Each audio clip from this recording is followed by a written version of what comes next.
De volta com o nosso programa de hoje, que está conversando com o deputado estadual Albert Dixon. Ele é do PROS, está aqui conversando com a gente sobre sua atuação na Assembleia Legislativa, principalmente em relação à saúde. Neste momento tão delicado em que nós estamos vivendo, o deputado é médico, ele faz toda uma defesa em relação ao tema saúde. E é sobre este assunto que você também pode perguntar a ele nas nossas redes sociais. Já tem gente participando aqui, daqui a pouco dou uma lida nestas participações, porque vamos falar um pouquinho sobre a sua agora, né, Vanúvio? Pois é, Carol, bem rapidinho, 10 deputados estaduais protocolaram hoje um documento pedindo uma CPI, Comissão Parlamentar de Inquérito, na Assembleia Legislativa do Rio Grande do Norte, para investigar supostas irregularidades nos contratos no período da pandemia-19 aqui no estado do Rio Grande do Norte. O documento foi entregue hoje ao presidente da Assembleia, Ezequiel Ferreira. Vamos falar de Açu. Começou a valer em Açu o novo decreto regionalizado de combate à Covid. O decreto prevê medidas mais duras do que as adotadas em outras partes do estado. Aqui em Açu, os fiscais da Vigilância Sanitária estão cumprindo o decreto, tanto do município como também do governo do estado. A cidade conta com mais de 125 óbitos decorrentes da Covid-19. A informação no decreto que se tem é que os serviços considerados como não essenciais serão fechados após essa fiscalização da vigilância sanitária aqui em Açu. Por exemplo, o decreto ele também institui que as academias fechem, que comércios, seja distribuidoras ou supermercados, que não possa vender bebidas alcoólicas. Se isso vier a acontecer, tanto o comércio e tanto o cliente podem ser prejudicados de acordo com a multa prevista no Código do Governo do Estado. A gente percebe que a cidade de Açu, ela vivencia um momento aí prestes a decretar lockdown, que é o confinamento que poucas pessoas conhecem. E aí, aqui em Açu, a Vigilância tem feito esse trabalho. O centro da cidade tem sim aglomeração em alguns pontos e há vários questionamentos das pessoas. Como e por quê, que funciona para uns e outros não. Mas, mesmo assim, está acontecendo esse trabalho de fiscalização aqui na cidade de Açu. Decreto publicado pelo município, logo depois o governo do estado publicou um decreto válido para a região do Vale do Açu e região central do estado. E o município de Açu complementou ontem com o novo decreto, só reforçando o que determina o governo do estado. Aí, então, sobre a Açu, a gente vai ver daqui a pouquinho a opinião dos açuenses em relação à gestão da pandemia pelos governos municipal, estadual e federal. Estou falando do TCM Pesquisa, mais uma edição que a gente apresenta hoje relacionada ao município de Açu. Daqui a pouquinho, depois desse nosso bloco, daqui a 15 minutos, a gente começa a trazer para você os números inclusive, as avaliação de gestão da pandemia, intenções de votos para o próximo ano, daqui a pouquinho, né, Vanúvio? Exatamente, Carol. Daqui a pouquinho, esses dados do TCM Pesquisa, a terceira cidade avaliada aí pela TCM com o Instituto TS2. Vamos voltar aqui nossa conversa com o deputado Albert Dixon.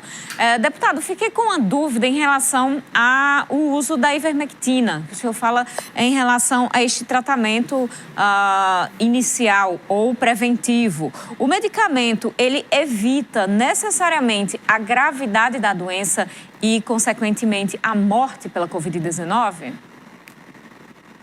Sim, com certeza, Carol. É o seguinte, hoje a ivermectina, a ineficácia da ivermectina é de 1 para 2 trilhões.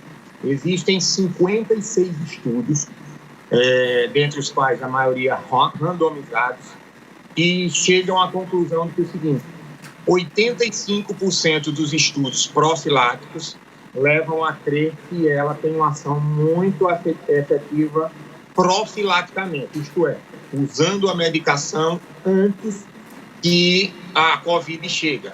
Desses 14 estudos feitos, dos 56, exclusivamente foram feitos para a profilaxia.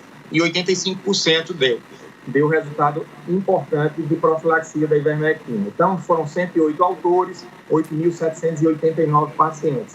Para você ter ideia, o Remdesivir só tem um estudo e chegou a 31% para a profilaxia. O Indevimab, que foi autorizado agora pela Anvisa, chega a 66%. E a ivermectina, em 56 estudos, chega a 72% de efetividade.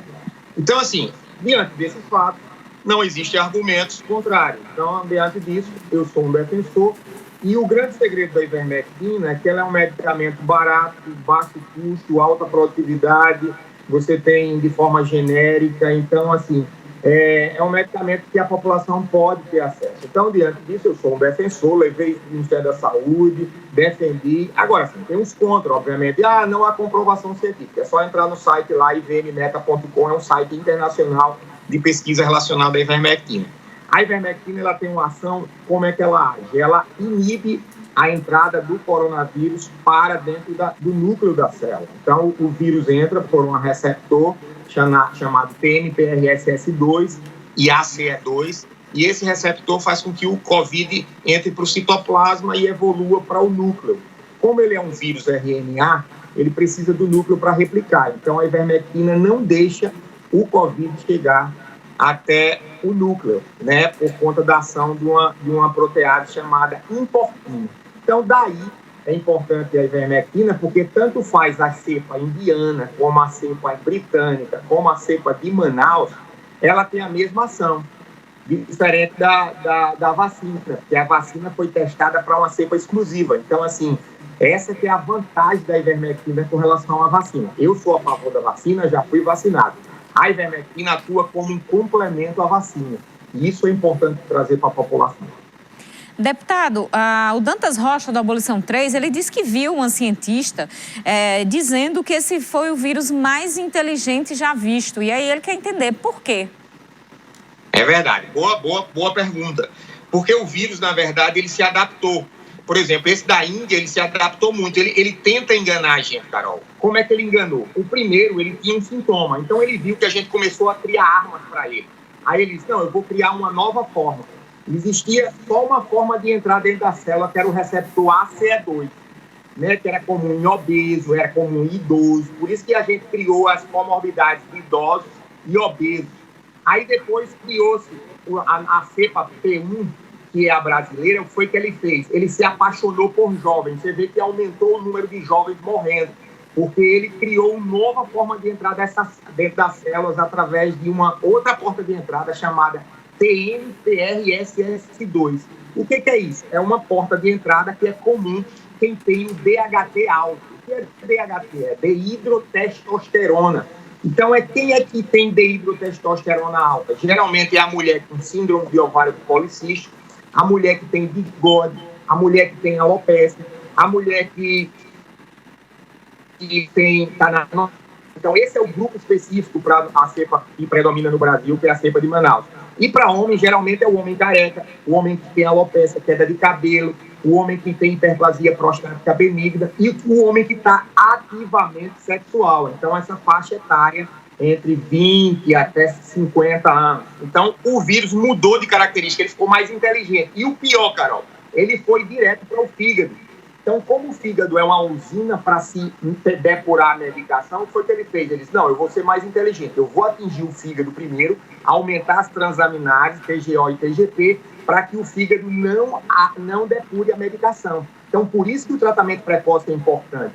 Por quê? Porque você começou os sintomas, que é exatamente garganta arranhando, espirrando e dor de cabeça, que é a cepa de Manaus traz, você tem que usar a medicação para que não atinja o fígado, porque se atingir o fígado, rapidamente a medicação não vai mais funcionar, porque o fígado não vai funcionar como a usina. Então, o Brasil todo dizendo, não, foi a ivermectina que destruiu o fígado. Não. Então, quer dizer que a ivermectina na primeira cepa não destruiu, aí agora na segunda cepa começou a destruir? Não. Na verdade, o vírus se adaptou e ele mudou o sintoma para enganar a gente e foi atingir o fígado. E agora a cepa indiana mudou mais ainda, mudou a característica. A característica do sinal mais precoce é secura na boca, que a gente não tinha isso, irritação, comichão na língua e extremamente cansado. Então essa é a nova cepa indiana que tem aí esses novos casos. Então isso é importante trazer para a população aí em primeira mão para você aí do jornal, que é a primeira vez que eu dou uma entrevista falando sobre isso, dizendo essas três características. Ela vai se adaptando a cada dia para enganar a gente e a gente precisa ser mais inteligente do que ela. Nós temos aqui mais participações do pessoal de casa. O José Freitas de Souza, ele quer entender o seguinte: deputado, ele fala sobre outros assuntos. Cadê a duplicação da BR de Mossoró a Natal? Cadê o Porto Novo na nossa região? Por que tanto atraso no nosso RN? Na verdade, a duplicação ela vai ocorrer uma privatização, né? Essa BR-304 está um processo de privatização a nível federal. Então, isso aí é o DENIT, porque, na verdade, a BR-304 não é uma obra estadual, é uma obra federal. Então, não é como se fosse a BR-101, a BR-304 é uma obra federal. E Porto é também obra federal. Minha esposa é deputada federal, faz parte da bancada a nível estadual, e a orientação que eu tenho é que realmente a BR-304 vai ocorrer a duplicação.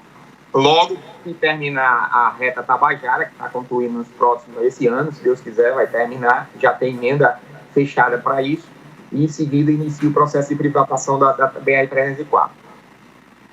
A gente tem aqui J. Wilson, ele quer saber... J. Wilson, pessoas sem comorbidades, a faixa etária, não tem previsão, não.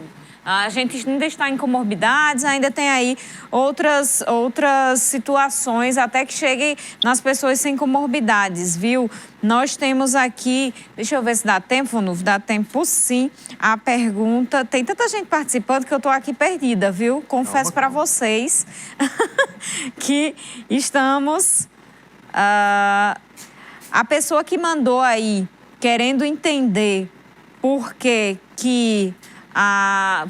sobre a castração dos animais, trago essa resposta amanhã. Nosso assunto hoje está focado na entrevista ao deputado. A gente tem o Paulo do bairro 12 anos, ele colocou um textão aqui, Paulo, não tenho como ler, mas ele está aqui dizendo, deputado, tratamento e termo precoce são palavras que não podem vir juntas. Como se vai tratar uma doença que não se tem?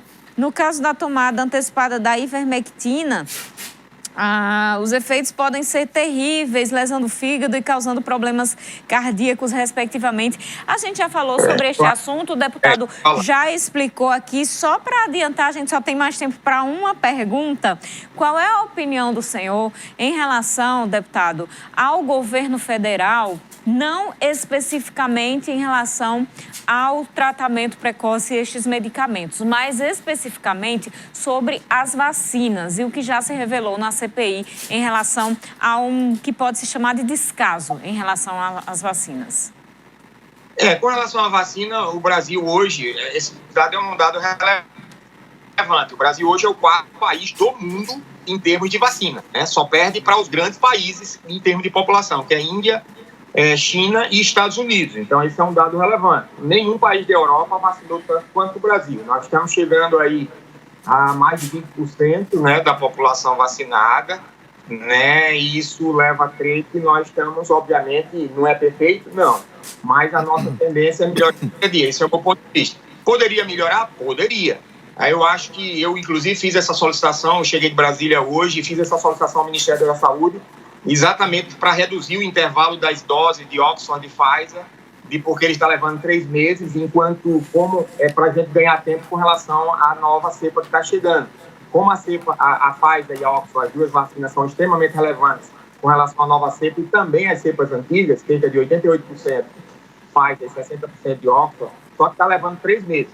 Nós temos 2 meses para evoluir essa nova cepa no Brasil, que é o tempo mais ou menos que Manaus levou. Então, eu fiz essa solicitação como deputado aqui, para que ocorra uma redução não só de 3 meses para 2 meses. Então, meu ponto de vista hoje, de forma bem resumida, é que realmente o Brasil pode melhorar, com certeza, mas hoje, esse dado é relevante. Nós somos o 4º país do mundo em termos de vacinação. Nosso país é continental, está chegando as vacinas, e se Deus quiser, nós vamos estar até o final do ano, com devido, porque agora, inclusive, hoje foi feito um contrato com a vacina que só tem uma dose, que é a vacina da Johnson & Johnson.